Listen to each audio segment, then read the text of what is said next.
Hey, what's going on, everyone? This is Chris coming at you from the channel I Am Toys. For those of you who are just tuning in, I'm trying to get into a better habit of kind of letting people know who I am and what I've been doing in this hobby. So mainly, I collect mainly custom figs now. That's where I kind of focus all my reviews. I used to do, mainstream figures, hot toys and whatnot, and I still do. It's just not all the time, as much as it used to be. But if you like the content, you can go back and look at a backlog of stuff I used to do. But generally I focus on this now, and it's mainly horror, but not all the time. Every once in a while, also between mainstream figs and other customs, I'll do some reviews of other stuff. And I've got a backlog of figures that I need to get to, just for information's sake. But anyway, this is obviously a 1/6 scale Hobo. This is by Gallactible Collectors and Macabre Art Studios. And the outfit was made by a Gallactibles collector private tailor. They essentially work permanently on the team, and that's pretty much the roster, right? Those are the main players, on the figure. And outside of that, we're going to pan this figure up and down, show you everything, top to bottom, hat, shoes, pants, jacket, you name it. And we're just going to show you the details and get into it and talk about the movie, be a little dorky, and yeah, have some fun. So as we jump out into helicopter mode, so disregard that Candyman stand. I needed a quick stand to put him on, and I don't have my custom one ordered yet. I like stony stands, as many of you have seen me plug before. I like them aesthetically, but obviously this is not Candyman, so disregard. But anyway, I usually show you the outro, give you some angles, and then kind of zoom in on the outfit. And just kind of but we'll start obviously at the bottom, right? So as you can see, the boots, these are steel tipped out boots. You can see the battle damage on there, or just wear and tear, if you even want to call it that. I'm glad these are a step up from the prototype. If those of you watched my review on the previous proto, you know that these boots are definitely way bigger. They sit better to the ground. And I'm going to show you the bottom of those boots too, because the added detail to that is a nice touch, man.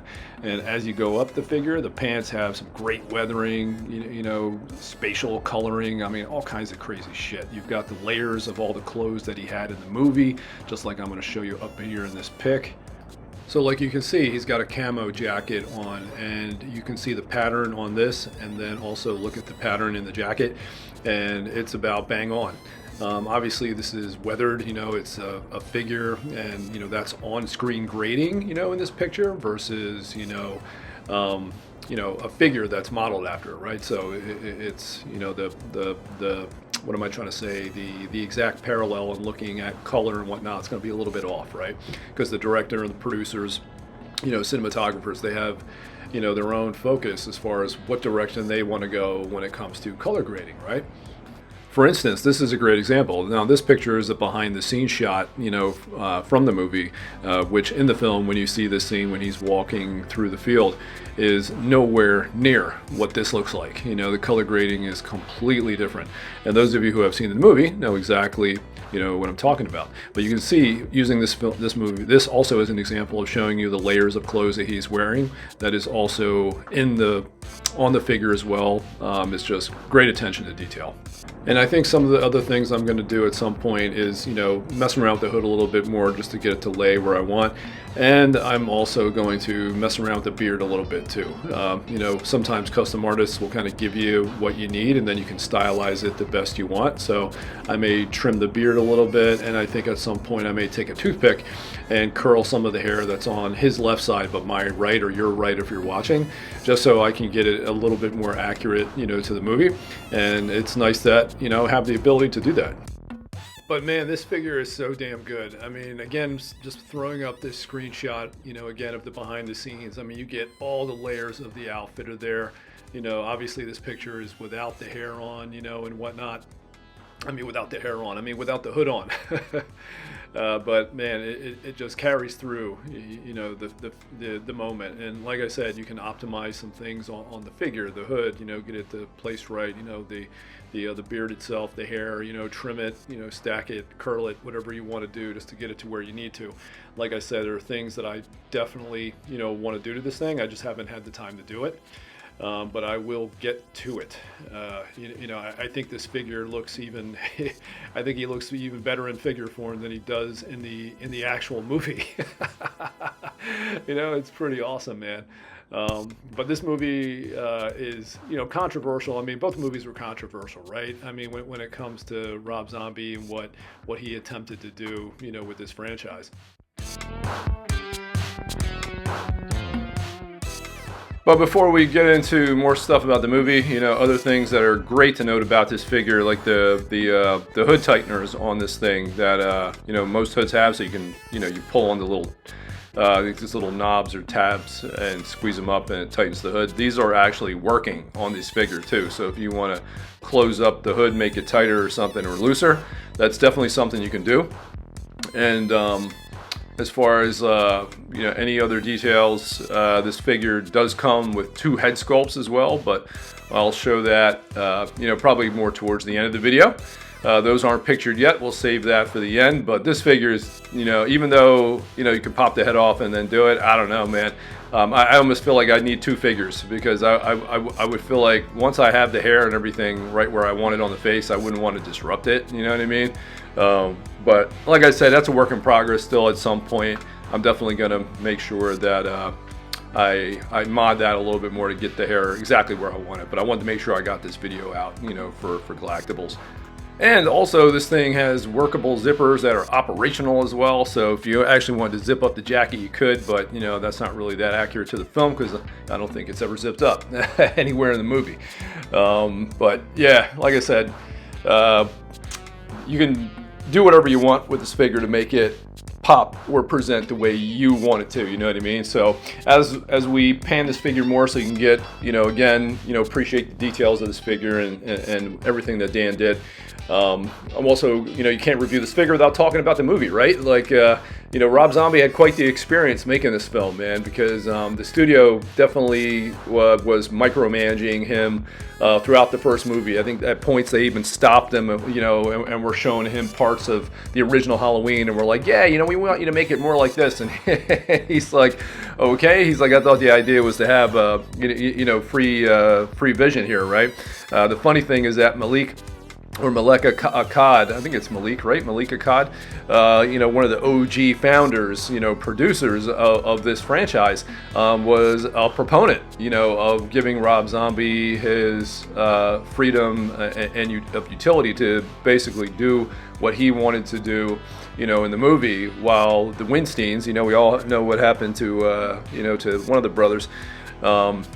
They were very micromanaging, and, Rob Zombie was reluctant to even come back, to the second movie and do the second movie, because he was worried about, what would happen again. And, he figured it would be hopefully better. And unfortunately, it was not. It might have been even worse, actually, as far as, just the pressure. And the micromanaging from the studio, man. You know what I mean? It's really a shame.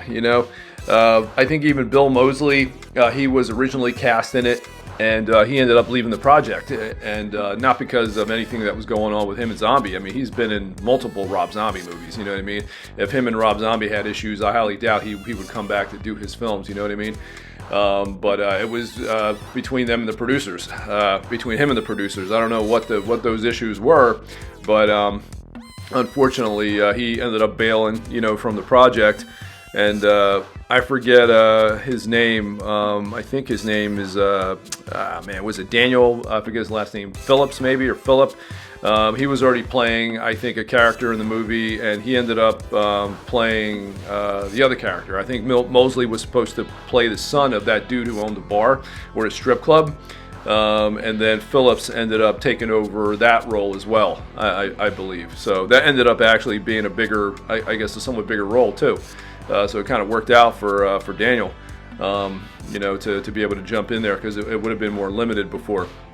And then as far as, that was Rob Zombie's experience on the second movie for the most part. It, definitely kind of sucked. And then I think, I don't know if many people know this, but I think Rob Zombie even offered John Carpenter a a cameo in the movie, but of course John Carpenter, you know, turned it down. I don't think he was much of a fan of either of the movies, you know what I mean? You know, again, everybody's split into kind of their camps, but, you know, it is what it is, right? So one last zoom up in helicopter around this guy before we get on to the next aspects of details. So again, workable zippers, you know, you got the hood tighteners, you know, overall just work done on this by Gallactibles and Macabre and the tailor. You know, Dan did all the weathering on this, man. Terrific job, man. You know, you get the, you know, his sleeping gear in the back, which has got his got a blade wrapped up in it. It's almost like his sheath for a sword, right? He's like going into battle. But it's just, again, the stature of this thing, man. I mean, just looking at it from top to bottom, you know, from the fucking steel toe boots, you know, the details added there, which, you know, other artists have also done, you know, in doing hobos. You know, Gallactibles and Company is not the first, you know, artist to do a hobo. But you have to have these details, though, right? You know, that's what makes it count, man. Just the overall proportions of this figure are amazing. Its stature is fantastic. I'll do a side-by-side review at the end of this, or towards the end, with Gallactibles, Escape Myers as well. But you know, I don't think anybody on this run has been disappointed, you know, at all. I think the figure came through. It's, you know, a home run, I think, for everyone involved. And if it couldn't get any more better, look at this, man. Actual dirt and grass at the bottom of the shoes. Let's say that again. There's actual dirt and grass at the bottom of the shoes. So this is awesome, man. I mean, obviously you're not going to pose the figure with the feet up, but I mean, if you got a grass dio, something, you know, however you have it set up, which even Gallactibles can help you out with, that's awesome. You know, you see a little bit of debris popping out. So my hat goes off to Gallactibles on this. That's a very, very nice touch. So definitely wanted to show this as well, man. Terrific shit. So comparisons. So the figure on the right is the Escape Myers that Dan Gallactibles and Macabre have done before. This is a previous release, also highly sought after. And obviously this is the Hobo on the right side.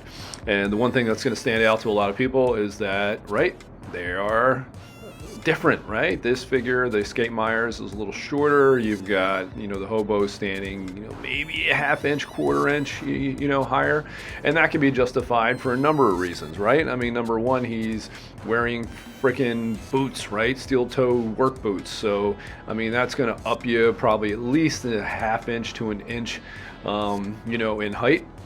So in the grand scheme of things, you know, he's what would make sense, right? And the Hobo Myers has a bunch of clothes on, man. I mean, he's got a jacket. There's like a flannel on underneath. You know, everything is frayed. I mean, it was like winter when this guy was, you know, making his trek, you know, through the fields, and you know, so he's going to be bulkier, you know, too as well. I mean, if you go and you watch the movie, you can clearly, you know, tell there are differences in there. So, you know, just zooming in, you know, there's not much to really say, you know, about the Escape Myers, you know, at least at this point, because I did a review on this, so you can check it out. I'll probably link it, you know, at the end of the video. But, you know, these two pieces are awesome. But I would probably say that, you know, and this has been expressed by some other collectors already, is that the Hobo, I think, needs a shelf on its own, man, because even if it's next to the Escape Myers, you know, that you know, you can do that, but there is a difference in height. Some people might not like that, and it might throw them off. You know, everyone's got OCD in this hobby, so, you know, it depends how you like your setup, you know what I mean? Like right now, I have my Escape Myers next to a Dream Sequence Myers from H2, Rob Zombie's H2, obviously, and for me that seems to be the better option, at least for now. But obviously, like I said, you can create any scenario in your head to justify having a taller figure next to, you know, something that's shorter. Again, we can say the boots, we can say he's got the hood on, you know, which even adds a little bit of height because it's propping up a little bit. So, you know, again, you can contort yourself into a pretzel on justifying what you want, you know.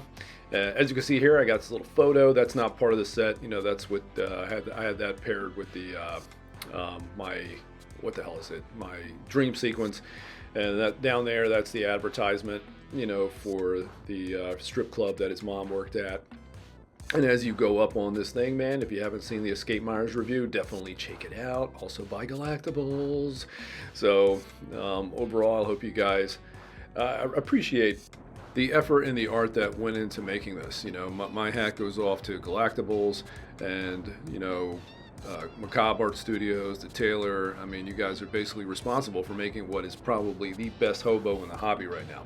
And again, it's from a film that I'm sure gets derided by a lot of Halloween fans.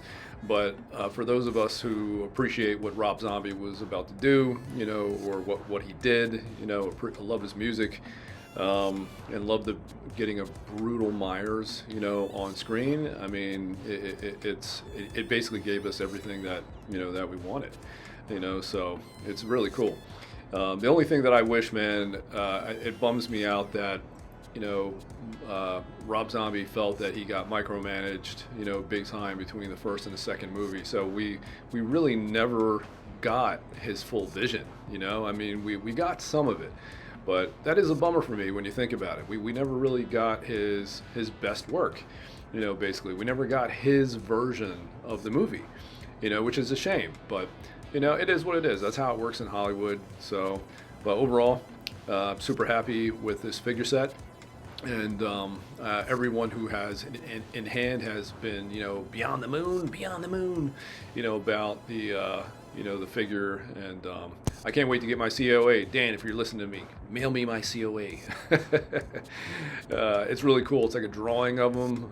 It's basically his Instagram photo on there, which is really cool. But man, just look at these two guys, man.